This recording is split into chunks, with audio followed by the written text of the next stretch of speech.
everybody. Welcome to this kind of a fun special edition show here. Don't really have a name for it. Don't have an agenda. Just thought it'd be kind of fun. Ever since this guy twisted my arm into making an Options Insider fantasy football league, he's been on me for a couple of years now to do it. We finally got it done this year. It's been a fun ride. Gotta say, it's been a fun ride for me. I was uncontested in first place until this past week.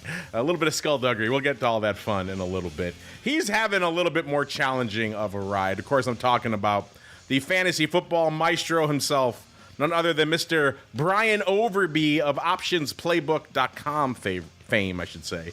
Mr. Overby, welcome to our first of perhaps many fantasy football casts, sir. How you doing?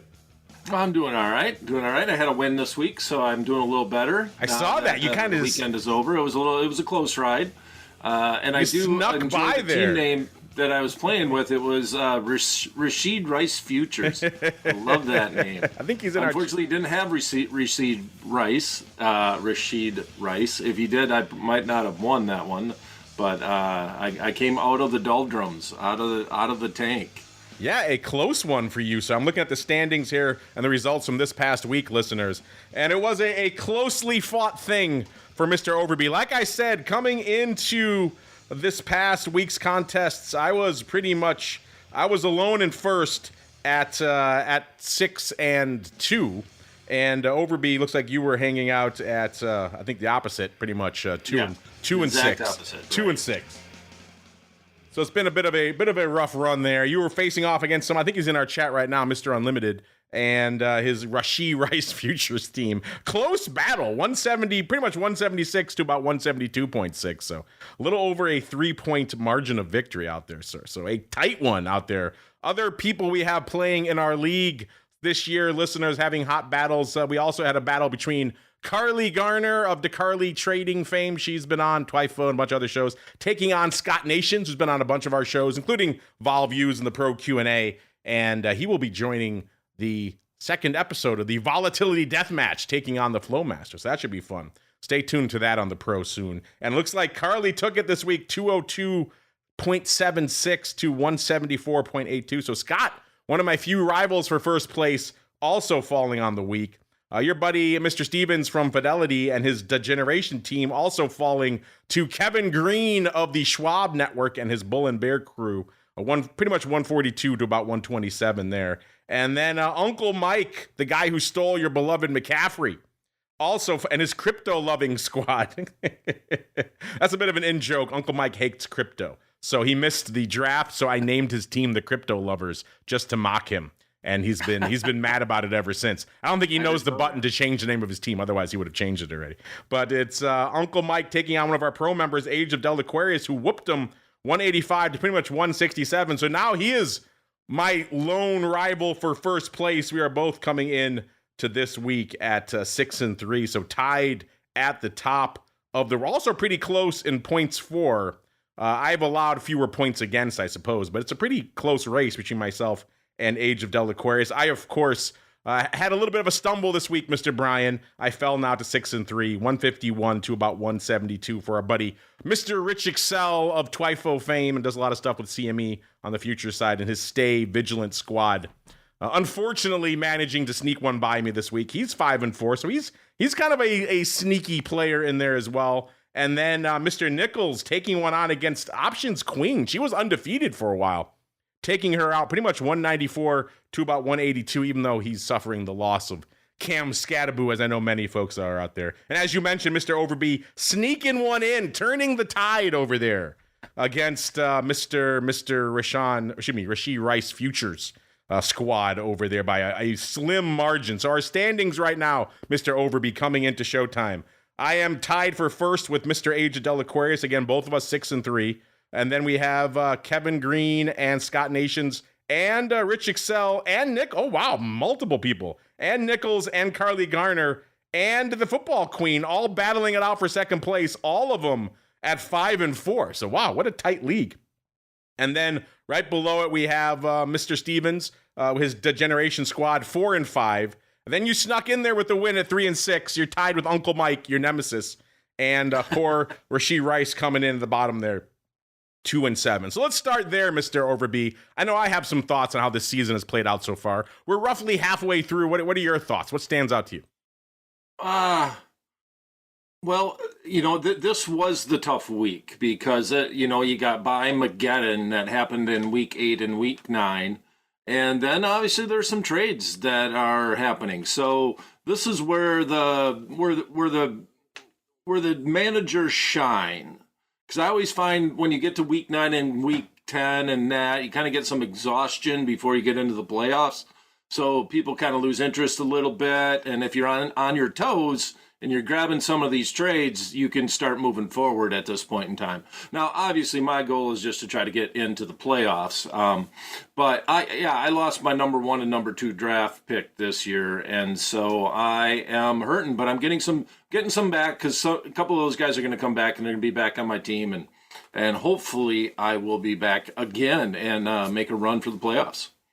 Yeah, this has been one of the rougher years I can think of for injuries, and not even just injuries to your guy, but maybe you have a great receiver. Like another league, I have Jamar Chase. Burrow went out pretty much instantaneously, so that kind of killed his season over there. In this league, I have a bunch of injuries kind of fighting around as well. And also, you're right, buys really hurt me last week. I had Saquon, who was out, several others, so I was kind of scrambling for anyone I could get to fill in some slots out there. I don't know if you have this problem as well, Brian. Like I said, it's been a good year for me. I'm in first place, but I've been struggling on the running back side for whatever reason. I can't seem to find a good, consistent running back. Now, it might sound wild because I had to burn my first round pick on Saquon Barkley. And I wasn't even that excited about that because I know historically people who have a 2,000-yard season almost never repeat that. So I wasn't that giddy about it, but I ended up taking him. I suppose in hindsight, I should have taken your favorite McCaffrey. But to me, he's always a 50 delta that he's going to blow out his knee in week 3 or whatever and just ruin your season. So I thought I'd take the lower probability of terrible injury, maybe higher probability of underperforming on Saquon. So I went that route instead. Maybe right now it looks like CMC was the better pick out there. But in general, I've been struggling. I have Aaron Jones. He was out, then he's back in. Even when he's playing, he's not lighting the world on fire. And a lot of my other running backs, I think, to put it charitably, are kind of mid-tier. I have Kareem Hunt. Sometimes he hits the end zone. Sometimes he doesn't. I have, actually, I will say this. My one find of the season, and maybe you have one of these as well, Brian. Every year I try to at least hit on one of these. In years past, I lucked out on picked up Tony Pollard before a lot of people knew who he was, and he did well for me. I picked up Pacheco before he kind of became a big household name, and I got a good season out of him. And my find for that this year, which has saved me on the running back side, has been Kamani Vidal on the Chargers. He was the backup running back. There was, a bunch of guys went out, and then there was a committee backfield, and they were debating who was going to be the number 1 guy. And it turned out I picked him in both leagues, and I got extremely lucky that he was the guy. Now, that said, he was one of my disappointments this past week. He only got like 4 points, so maybe he's back to being a pseudo practice squad guy. Maybe I got all the juice I could squeeze out of him, Brian. But for a couple of weeks, he was shining very brightly, 25, 30 points a game. He was kind of pulling my butt out of the fire a little bit. Not so much this week. So I've been struggling on the running back front. What about you, Brian? Yeah, I agree. Running back is always a tough one, and I got lucky and picked up Rico Dowell. And that he had some bangers. Yeah, and the coach last week for the Panthers actually came out and said we had to give Chuba a try, basically paraphrasing what he was saying. But he was like, well, I kind of see with everybody else. I agree. Everybody sees that Rico is the man, and he's going to get the ball more. And he got it back this week, and that's part of the reason why I actually won this week is the way Rico played against the Packers, actually, which was a scary start just in general. But I think going forward, Carolina's a team.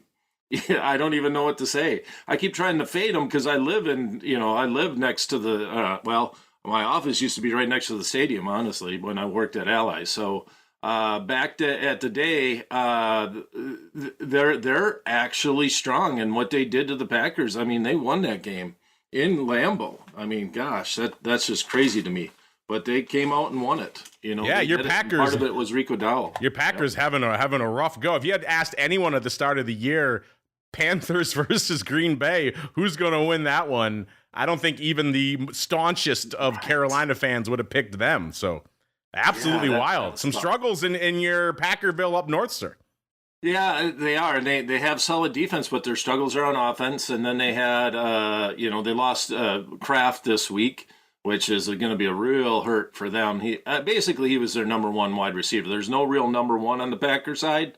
And he was their number one. And now I don't know who's going to fill that void. But that kind of leaves you to, if you go out and you look and you see is Jaden Reed somewhere out there, because he's now a little bit more interesting. He won't be back for a couple of weeks, but if you got an IR spot, you can actually just toss him on there, because it doesn't look like Kraft is out for the season, I think.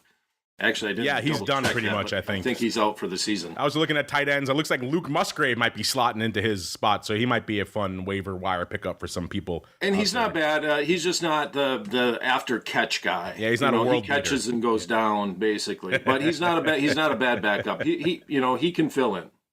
So if you're looking for waiver wires, he's one guy that is lurking out there. I have noticed. I've been fortunate on the tight end play. I've had Ferguson over there on Cowboys, which until the last few weeks, he was kind of leading the league in a lot of different stuff out there. I've also had Goddard. He was on a bye for me last week. Another reason why my team was challenging. Even though I got lucky, I kind of picked up Dalton Schultz at the last second on the Texans, and he actually worked out as a decent replacement. My real two underperformers this past week, I mentioned Vidal out there, and also DK Metcalf on the receiver side. He's supposed to be wide receiver 1 in Pittsburgh. He got, sub 4 points, I believe. So it's hard to win when you have an RB1 and a wide receiver 1 both delivering under 4 points. It made it hard. Even though I had some other bangers out there, I had a guy a lot of people are after in terms of, high point guys, but it's hard to make it up when you have multiple players, unfortunately, delivering under the 4 point level. Again, that's hard to come back from.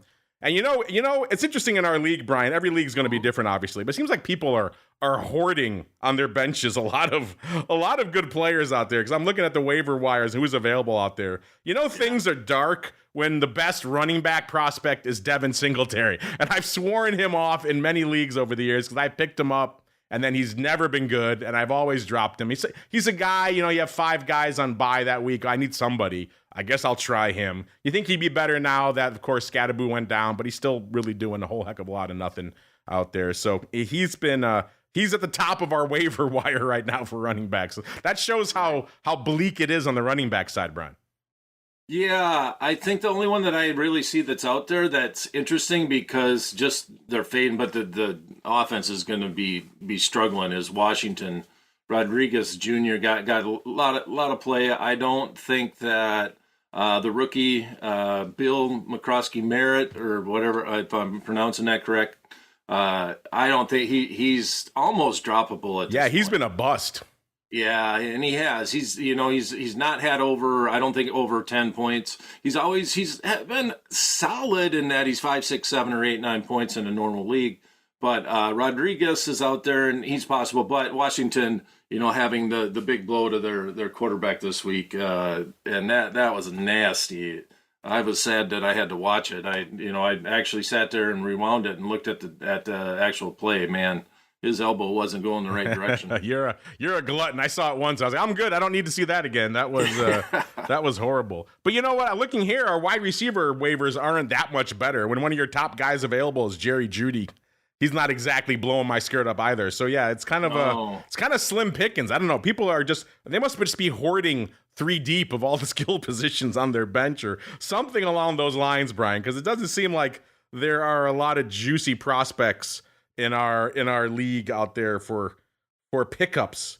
I think I go Alex Pierce. I think he's got that. He's got a good rapport with the quarterback, and they're making a push. They traded for Sauce Gardner today.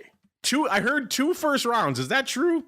That's insane for a DB. Yeah, they sold out. I do know. I did read one headline that said they overpaid, but obviously they're thinking they got Super Bowl aspirations. 2 first rounds for a DB. They're not even giving that for top edge rushers anymore, and 2 for a DB. That's wild. Hey, you know what? Good for the Jets. If you can get that kind of value, unload your entire your entire roster. At this point, what do you need him for? get rid of the dumpster fire before, you don't want Sauce Gardner to start on fire in there. Yeah, if you could start selling people for multiple first, they're going to have like 5 first-round picks at this point next year. They could rebuild an entire squad of killers. So yeah, that makes a certain amount of sense out there. I don't hate that. The Colts have been kind of a bit of a surprising pickup. I love his roster picture here on the ESPN Fantasy that we use. Looks like he's 12 years old in this photo. So it makes it hard to want to pick him in a league like this. But I can see what you're saying out there. Who are you rocking on the QB front right now, sir? In our I had to start Dart last week because of the bye scenario. He's been decent. He's been a surprise. He runs. He runs. The rushing yards helps him. Yeah. And that always pays you more than you think when you're looking at it. But I do have Jalen Hurts, and he kind of hurts a little bit. He hasn't really, I spent too much on draft capital for him because he hasn't outperformed overall. And I usually go a little bit later in the draft, and I don't know. I guess in this league I decided to grab one of the top 4. He was available out of the top 4. You had Jackson, Allen, and who was the third one? Bottom line is he was in the upper tier, and I decided to take him this year. And he's not really outperforming for you, but you just always think about the tush push and him getting stealing Saquon Barkley goal line carries. So yeah, in fantasy you always want to lean towards a quarterback who has a little bit of mobility. It can help you out. That's why Josh Allen, Lamar always go first. I was lucky to get Josh in this league. He hasn't been lighting the world on fire this year either, with the exception of this past week against the Chiefs. I think he kind of rises and lowers to the level of his competition. If he's playing, they've been playing a lot of, let's say, middling teams this year, and he's been putting up middling numbers against them. And all of a sudden against KC, he kind of rises to the occasion. So I need that Josh Allen to show up. Again, I have multiple players getting 4 points or less. Josh Allen kind of playing middling. It's kind of hard to win in those environments. So yeah, but usually I feel safe picking. If you can't get him on Lamar, obviously, then you're right. It was actually in another league I'm in. I had a bit of a challenge because I had Burrow and Jamar Chase. I thought I was good. I don't normally like to have matching quarterback and receiver duos, but it's kind of how it worked out. And then, of course, Burrow went down almost instantaneously. So I was fortunate. Bo Nix was still available in that league, and he's been quite the surprise. He's been getting me 25, 30-plus points a game, one time 40-plus points. So these late game comebacks that they put on in Denver really just put up a ton of points. He's got rushing yards, he's got rushing TDs, so he's been a bit of a surprise. So I would say if he's floating around in your league somehow still available and you need a backup pickup for a bye, he's more than competent for the job. In fact, a lot of games this year, I probably wish I had him over Josh Allen. So he's definitely startable out there. So he's been kind of a surprise for me as well, Brian, which has been nice. I like the positive surprises. And very much so. And they're definitely a different team at home. I don't mind playing Bo Nix at all at home. He does a much better job of managing the ball. He doesn't turn the ball over that much either. He's very good at that aspect. Actually, last year I think he went like the first 8 games without a turnover. So he had a very solid first part of the year. And he's got a good solid schedule too going up. I mean, they're playing. They play at Washington, LA, then they got Green Bay, Jacksonville, and then they finish a little tough at Kansas City and at the Chargers.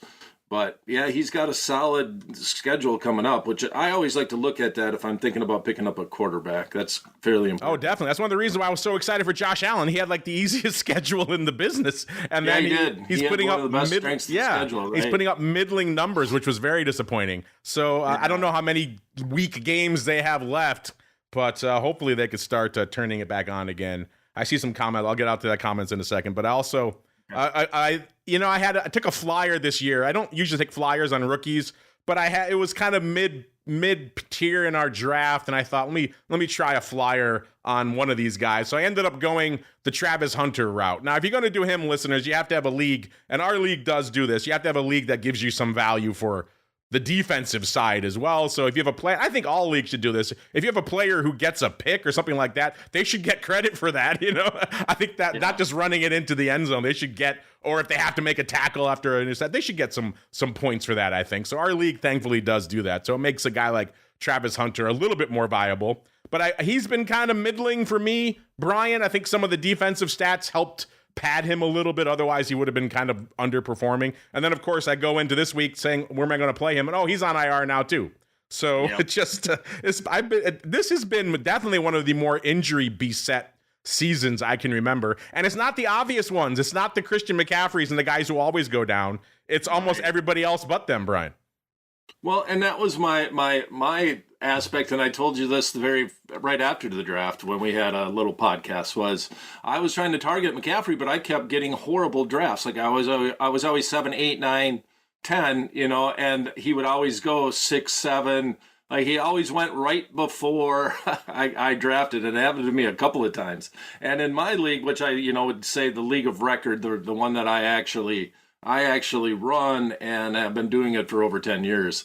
The guy that picked McCaffrey right ahead of me, just like Uncle Mike, ended up then getting Jonathan Taylor. And that's what my point was. My point was that you could take McCaffrey. If you pick him first, that's way too much of an injury risk. But if you get him late in the draft, you can still get another player. And so he ended up, he's now, in first place in our league because of that scenario that happened. He ended up getting 2 great running backs. That's if you can get both of those guys on your roster, you're looking, and they can stay healthy. You're looking pretty good. That's in a smart league too. You know, these guys, we've been playing together for 10 years, and he ended up with both of them. But I was really annoyed he picked him ahead of me because he was starting to fall. McCaffrey was falling down to number 10, number 11, number 12. I'm like, damn. Yeah, that was the problem with our league is, Uncle Mike let the AI run it for him, and the AI heavily valued McCaffrey. I was kind of with you. I would have taken a flyer on him, maybe second round or something like that if he fell down there. But I wasn't going to spend a first round pick on him. The AI sure as hell was. Yep. I was watching the countdown, and then I realized that because it was very obvious it was the first round, and I'm like, he's auto drafting. I'm like, I didn't get him. Yeah. And then I ended up taking Malik Neighbors, and he went down. So that one definitely was an injury. Why I'm 3 and 6. Yeah. If there were 2 guys I thought were definitely high injury proponents, they were unfortunately both the Giants players. Malik Neighbors, because he got hurt already last year, and he's their only receiver, so that he gets beat up. And then Scadaboo seems like he just likes to run into brick walls. He leads with his head, so he didn't seem like he was long for this game either. That's why I even said to my dad, who's a longtime Giants fan, I said, enjoy him while you have him, because I don't think he's going to be around for long. And unfortunately, that proved to be. He was fun while he lasted. He's definitely a fan favorite. Yeah, I think he won the Angry Run scepter with his first ever touch in the NFL. So that's an impressive feat. I don't know if any other rookie has ever done that, but unfortunately, at least for now, he is sidelined. You mentioned leagues, and we're all in a couple of different leagues. What are your thoughts on the optimal league size? Because I've done smaller ones like 6 and 8, and it seems like that's too few people, because then everyone has an abundance of top tier 10 players, and it's kind of not as fun. And I think once you start getting past that threshold of 12 into like the low to mid teens, then it gets really hard, because then everyone really has one killer, and that's it.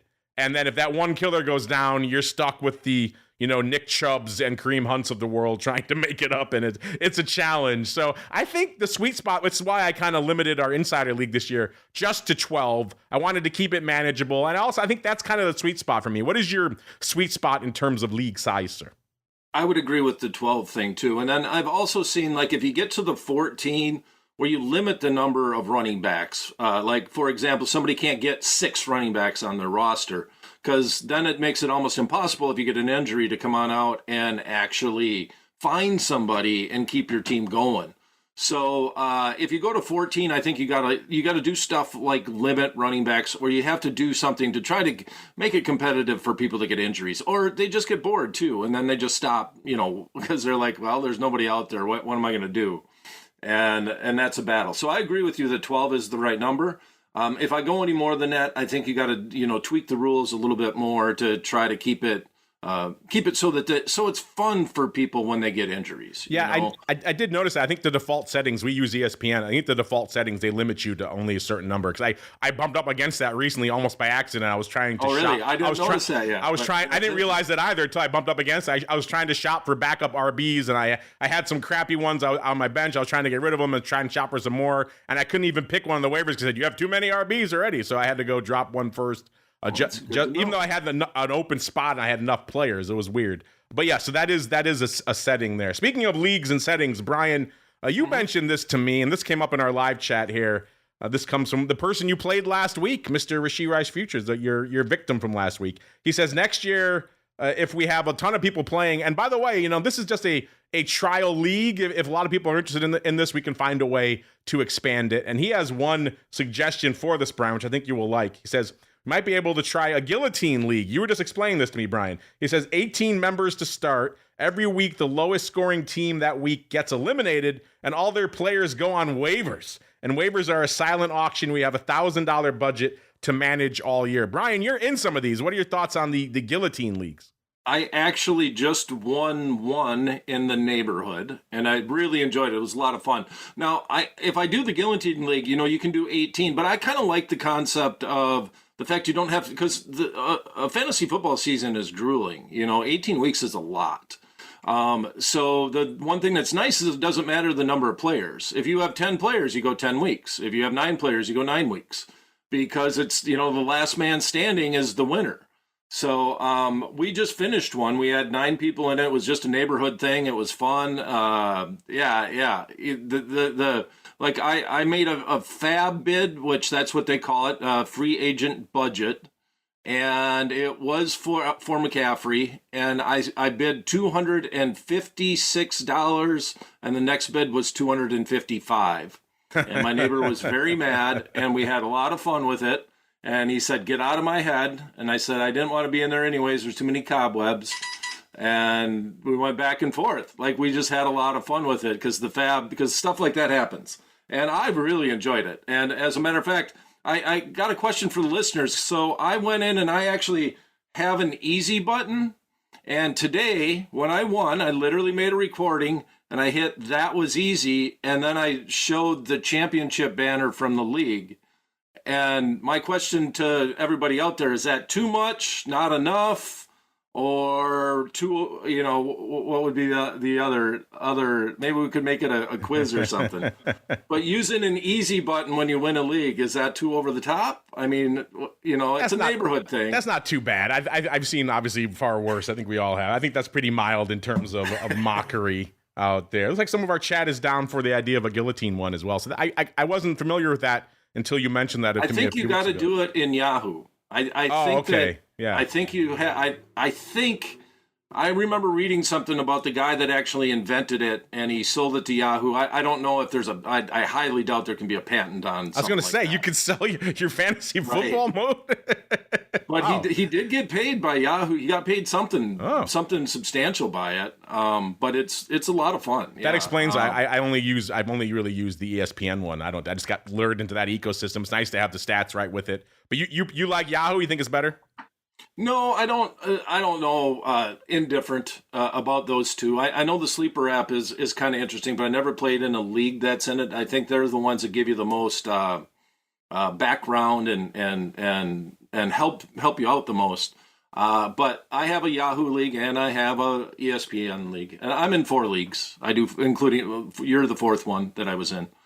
And then I had the Sleeper League, and the Sleeper League it's just a lot of fun because your team changes so much every week. A league like that, I mean, then it's worth spending a quarter of your budget on a guy like McCaffrey, because you win or go home. Some people would say that you would spend it all. Especially if you look now, you got to look at the schedule a lot, but McCaffrey didn't have a bye. His bye isn't until week 12. Which is another reason why McCaffrey was interesting. And they had a great strength of schedule. There's a lot of things that were going on with McCaffrey. And if you look at him, he looks photoshopped. So if he ever does get healthy, he's very good at staying healthy. But he obviously was way overused with the Panthers when he was there. Now, there's a lot of different approaches to fantasy out there, Brian. There's different strategies. You can look them up online, listeners. All different subjective viewpoints on this. There's the RB hero where you go all in on RBs and you say F everything else. There's the wide receiver hero. There's the QB hero. I don't really mess around with a lot of those. One year I did a few years back when I would say Josh Allen and Travis Kelce, not Jason, Travis Kelce were kind of at the apex of their games, both of them.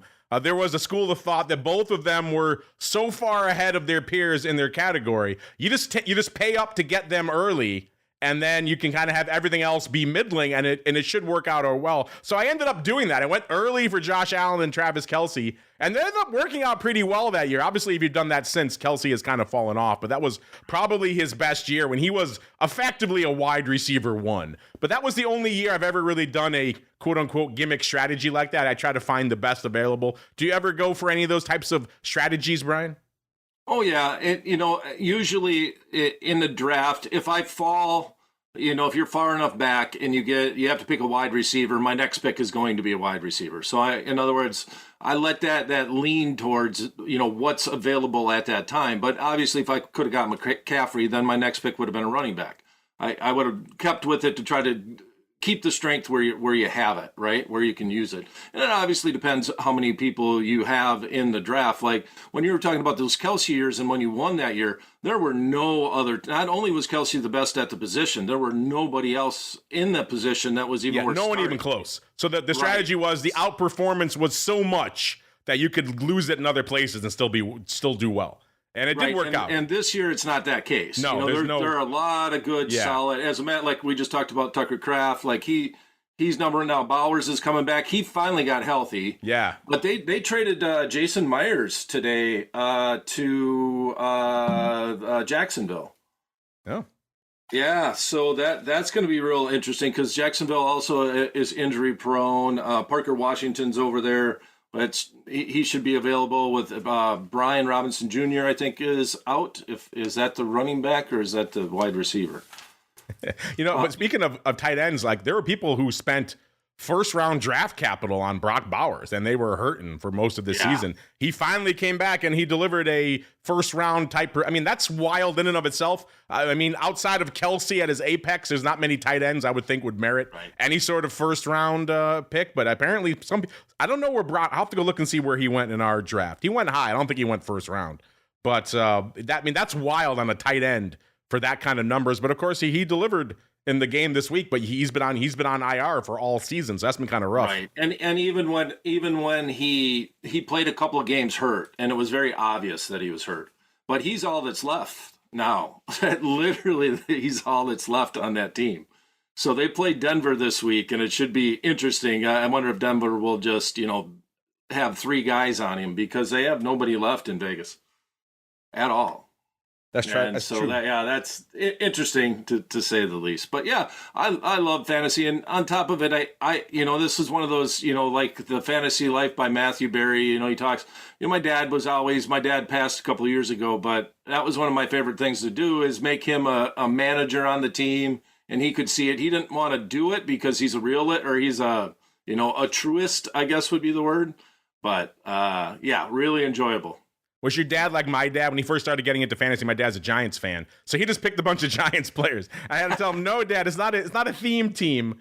First off, your team is terrible. Why do you want to suffer more by putting them in your fantasy? Pick fun players that you can actually root for, and then B, you want to actually have a chance to win." And now he's understands that. And now he picks a bunch of different people. He'll even pick players from their hated rival Eagles team. So he's gotten past. Was your dad the same way? Would it be all Packers theme team? Well, he wouldn't play. I tried to get him to play, but he wouldn't play because he just wanted to root for the Packers. So almost in reverse psychology situation, like I'm not going to play because I don't ever want to have to root against the Packer quarterback. But he loved to watch my team. And my mom used to always, because he never knew how to use the printer, print out my actual roster for the week. And he would sit by his chair and watch football. And my dad hasn't watched a sitcom he hadn't at this point in time, for 20 years. All he watches is sports. So So that was a good father-son moment with me, and I'll always appreciate that. I have similar with my son, where he's a hardcore Bears fan. So I used to have, in our early days of fantasy together, I used to have a lot of fun picking Aaron Rodgers as my QB just to needle him because he hated him. He would say, "No, you can't do that." Like, nope, I'm picking him, just to rub it in a little bit. We're already kind of coming up against it. We're having a little fun. As you can tell, listeners, we're not out here giving pro-grade advice. Brian and I don't consider ourselves handicappers or anything like that. We're just two options guys having fun, talking a little fantasy football. So hopefully you're having some fun as well. Looks like our live chat has a question for us, Brian. They want to know, we kind of touched on this. They want to know, who are each of your favorite or surprise players? Well, I'll go first. My surprise player, I already said, Kamani Vidal. He was my surprise. That's one of the things I'm wrestling with now. What do I do with him after a 4-point performance? Is he back to the bench, or perhaps even back to the waivers, and I go find somebody else? Do I have to get excited about somebody like Nick Chubb now, Brian? Which is not exciting for me at all. But that said, I thought they might trade him actually, but I haven't heard any news today. But I thought they might get. That'd be nice. Chubb trade him to a better team. But they paid him. They paid him, so he's going to be hard to trade because they got to take that salary. Yeah. Now. And my favorite in this league, who I have, I probably would go with Josh Allen, just because he is fun and his high end when he's playing is pretty high. He has underperformed a bit this year. So all my guys that I'd say in this league I have. In my other league, it's been Jamar Chase, who also has been underperforming terribly this year. That's what happens when your quarterback goes out in week 1 and you've got well, of course, I would say Flacco helped a little bit, but he still didn't perform up to his levels. So those are my favorite and surprise players. Who are yours, Brian? Emeka.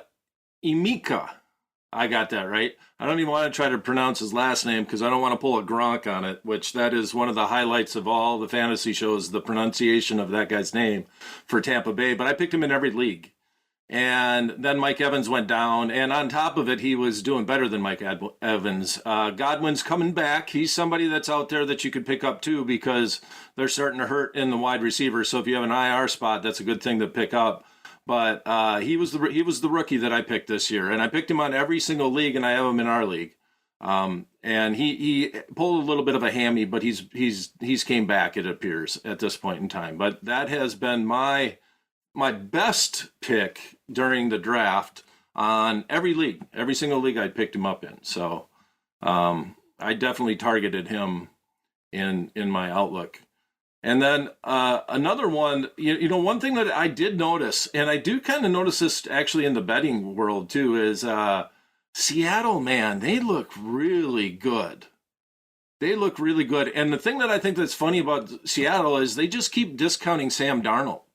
And that game, the recent game that they played, was it a Thursday or a Sunday? Gosh darn, their defense looks unstoppable, and they have a really good strength of schedule going into the end of the year. Obviously, they're in the Philadelphia division, but man, you want to take a flyer on somebody winning a division. I think they got that potential, and that home field advantage is so huge to them, and they have a lot of home field games going into the end of the year. So that's my little sleeper pick, kind of like Rivian today. I picked. Yeah, how are we looking at Rivian in the after hours here?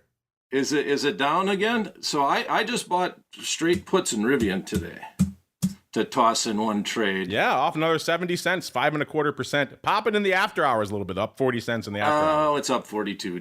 Gosh darn it. I really thought it would crumble today. Just all the news and all the headwinds I got. So I bought it a couple of days ago and just bought long puts on it. The vol was kind of ridiculous. It went a little bit in the money, went out 30 days. That was my sleeper pick today on earnings.